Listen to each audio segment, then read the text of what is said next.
לרגל חג החירות הבא עלינו לטובה, לרגל חג הפסח, חג המצות, חג היציאה. לכל שם יש משמעות. חג החירות. למה הקדוש ברוך הוא גאל אותנו ממצרים? הקדוש ברוך הוא גאל אותנו ממצרים בעיקר בשל שתי סיבות, ואם תרצו 3, אפשר עוד הרבה, אבל נתייחס ל3. הקדוש ברוך הוא ברא את עולמו ב6 ימים, ברא את האדם, אבל לפני שברא את האדם יש התייעצות. הקדוש ברוך הוא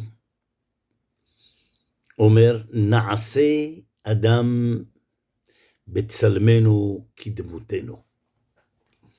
למה אלוהים מדבר בלשון רבים? נעשה ולא אעשה, הרי הוא יחיד בעולמו, הוא הבורא.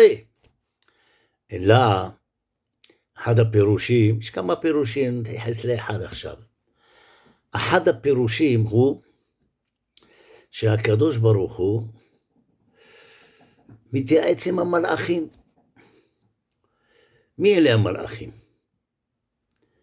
המלאכים אלה הן המידות המונהגות בעולם. יש לו מדרש יפהפה, מדרש נפלא.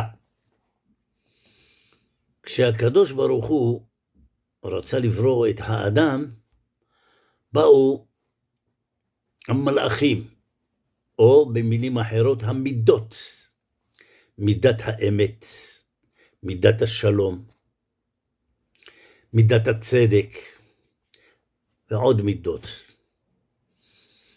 האמת אומרת לקדוש ברוך הוא, אל יברא, אל תברא את האדם. למה? מכיוון שהקדוש ברוך הוא רוצה שהאדם יברא, אף על פי שיש לו חופש בחירה. והאמת לא מוכנה, האמת היא מידה שהולכת מאוד מאוד ישר, אין חוכמות. האדם משקר.